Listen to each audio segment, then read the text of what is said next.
I am fully aware, sir, that a number of speeches that I make in this House don't go down quite well, particularly with members of the government side. But I work on the basis that my views and the views of my constituency must be accurately voiced. And that is important because members opposite and members on this House, on this side, must know the true meaning of what our constituency says. And just because it might be unpopular, or just because it might come up against some resistance, we must not try and edit what was actually said or done. In that respect, I wish to point out that the Honourable M.A. Sumandran's comments today with regards to a protest march that took place from Pottuwil to Poligandi over the last 5 days that ended on the 7th, he claimed that that march was based on 10 demands. Those demands were indeed made. There can be no doubt about that. But those 10 demands were not the only demands that were made. In fact, there were 4 core demands that were made, and those 4 core demands were enunciated or voiced by His Worship Velan Swami at the end of the march in Poligandi. The Honourable M.A. Sumandran did not wait till the conclusion of the march. He left early in a hurry. So I wish to place on record, because it's important to know that thousands of people, over 60,000 people marched from Pottuwil to Poligandi, not purely to make certain demands with regards to the government. They put forward core demands that were essentially political in character. And this House must be informed of those 4 core demands. The first one is the recognition of the Northeast as the Tamil and Muslim Tamil-speaking people's homeland, the recognition of the Tamils as a distinct nation, the right to self-determination of the Tamil nation, and the referral, and this is important here, the referral of Sri Lanka to the ICC and other international accountability mechanisms to look into and investigate the crime of genocide that happened and is continuing to happen, that is being committed by the state.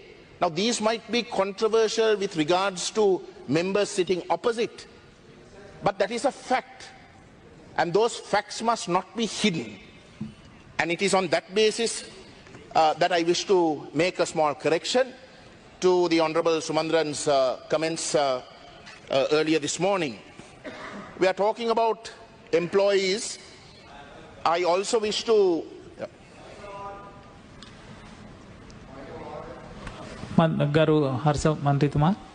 Honourable Member, I wish to ask the Honourable Member, he made a reference to genocide and he said happening now. I would like him to clarify whether he meant now or what he really means by genocide, Honourable Chairman. Thank you. Yeah, the Honourable Member knows genocide is not only the loss of life. When you target a particular national group in order to get rid of that identity as a nationality, that amounts to genocide. So whilst the targeting of lives happened right up till 2009, the complaint that Mr. Sumandran was making with regards to those 10 demands was regards to the systematic dismantling of the existence of the Tamils as a nation within the Northeast. Colonization is taking place through the archaeological department, the various activities with sinister motives are taking place. So it is with regards to the continuing process of dismantling the identity of the Tamils that we say that the act of genocide is continuing. I only have 7 minutes. If your party will give me the rest of the time, I'm quite happy to answer your questions. Okay.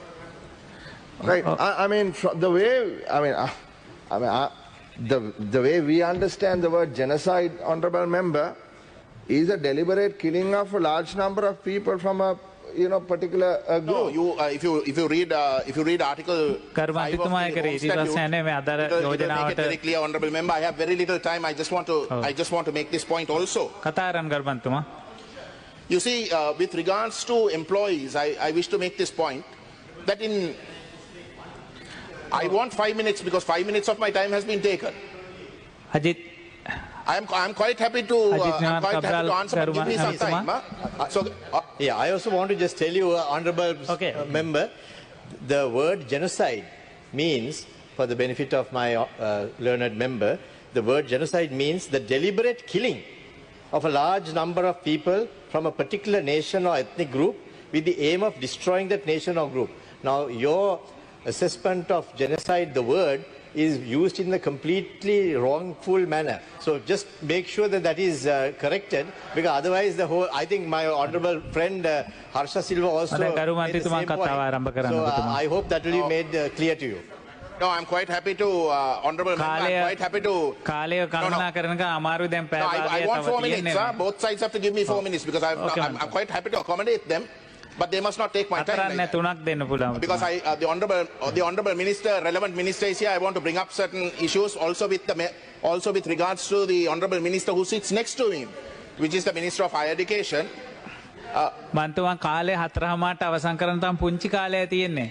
The definition of genocide is not what you say. That is a very non-legal definition. Kindly look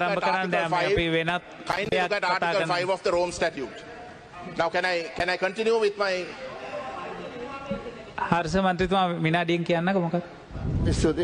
Honorable member, the word genocide is, you can't use it loosely. I'm not using it loosely. I mean, they may not be in the using it government. loosely. With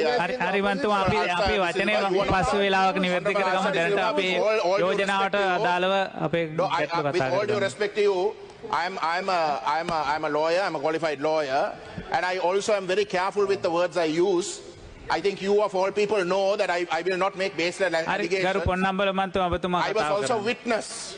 I'm also a witness to what happened. It is on that basis that I'm telling you that genocide took place, and it is the duty of the Tamil people to ask for justice for that genocide, right?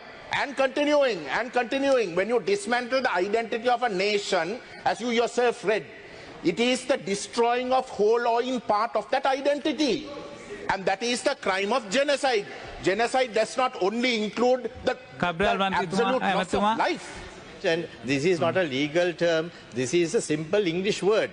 The meaning of that English word is what we should be conscious of. And it should not be used in a loose manner. As my honourable friend Harsha Silva also mentioned, it must be used in the correct context and in the correct meaning. So if that is not done, it's Honourable Niwat Cabral, I think I'm more qualified to say, I'm more qualified to talk about the context in which the term is being used, because it's a legal term. It is a legal term, it is not a colloquial term. You all are giving colloquial interpretations to it. It is a legal term. And it is on the basis of that legal term that I am talking. Please look at Article 5 of the Rome Statute, and then we can have a debate on this. Why don't you ask your honourable frontbenchers to organize a debate on this? Why don't you ask your honourable members on the frontbenchers to organize a debate on this? Ask your president to also come and take part. He has a seat here. That will be a good idea. No, nothing to hide. No. Nothing to hide. Even better, why don't you sign up to the Rome Statute? Why doesn't the government sign up to the Rome Statute so that we can check, we can go to the ICC and actually find out whether genocide took place or not? Why are you running away from that? Why are you running away from that, Honourable Niwat Cabral, without disturbing me? The point I want to make, Honourable Member, is that with regards to no, I'm not giving way. With regards to recruitment, I will give you that 1 minute, honorable member. මෙතන මේ genocide කියන්නේ ජන සංහාරය කියන එක. හරි ගරු මන්ත්‍රීතුමා අද ඔක තවදුරටත් ගියොත් මේ එහෙම පාවිච්චි කරන්න එපා කියලා ගරු මන්ත්‍රීතුමනි ගරු මන්ත්‍රීතුමනි දැන් මම කියන්නේ මම ජෙනසයිඩ් කියන වචනේ පාවිච්චි කරන්නේ ගරු පොන්නම්බල මන්ත්‍රීතුමා අද විවාදයට අදාළව අපි මේ යෝජනාව සාකච්ඡා කරමු නැත්නම් මේ පාර්ලිමේන්තුවේ අවසානයේ පොඩි තව වෙලාවක් තියෙන කාලය කළමනාකරණය කරගන්න බැරි වෙනවා. අහන්නේ ඔබතුමාගේ නායකයාටත් මේ අපේ ගරු නිවාඩ් කබ්‍රාල් මැතිතුමාගේ නායකයාටත් කියන්නකෝ අපි මේ විවාදයක් කරන්න පුළුවන් ජෙනසයිඩ් ඇති වුණාද නැද්ද කියලා. අපි ඒක වෙන දවසක කතා කරමු. ඔබතුමා යෝජනාවට අදාළව කතා කරන්නකෝ. ඒකට හැංගෙන්නේ නැතුව ඒකට පිළිගන්නකෝ. අපි විවාදයක් කරන්න පුළුවන් මේ කබ්‍රාල් මැතිතුමා ඉන්නවා. යාටත් කියමු අපි විවාද කරන්න පුළුවන් නේ. මගේ මේ කතාව බාධා කරන්න නැතුව කරුණාකරලා ඉන්න දෙන්න. debating today අද අපි මේ සාකච්ඡා කරන්නේ සේවක අර්ථසාධක අරමුදල පිළිබඳව. මේකට සම්පූර්ණයෙන්ම පටහැනි ටොපික් එකක් මේ ගෙනලා කතා කරන්නේ. අපිට තේරෙන්නේ ඇයි මෙහෙම කරන්නේ කියලා. මේ වචනේත් අනිත් වැරදි විදිහට පාවිච්චි කරන්නේ. ගරු මන්ත්‍රීතුමා යෝජනාවට අදාළව කතා කරන්නේ නැත්නම් සභාව නොමග ගියාම සභාව වෙනත් පැත්තකට ගමන් කරනවා. මම නෙමෙයි බාධා කරේ ගරු බාධා කරේ නෑ ඔබතුමාගේ වචන පාවිච්චියේදී සභාව නොමග යනවා. මගේ කතාවට බාධා කරනවා නම් මට වෙලාව දෙන්න. කරුණා කරලා. නෑ වෙලාව දැන් වැඩිපුර දීලා තියෙන තවත් දෙන්න අමාරු වෙලාව ඔබතුමාට. මිනිත්තු 4 දෙන්න. නෑ 4 දෙන්න විදිය නෑ දැන් කාලේ අවසන් වෙලා තියෙන්නේ. මගේ කාලේ ඉතින් ඔබතුමා බාධා කරන්න දෙන්න හොඳ නෑනේ.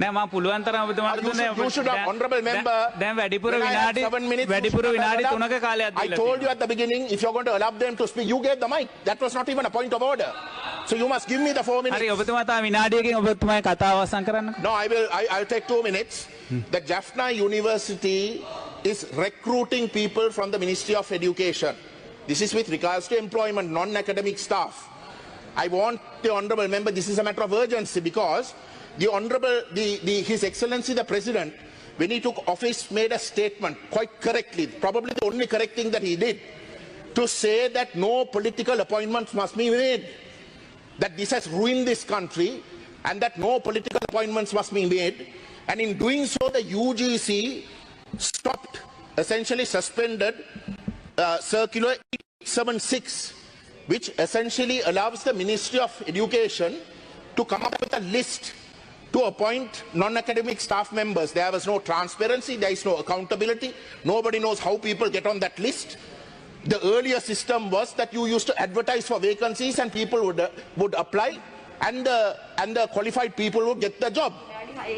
Here, despite the President suspending that circular 876, the Jaffna University has been sent a list from the ministry to recruit.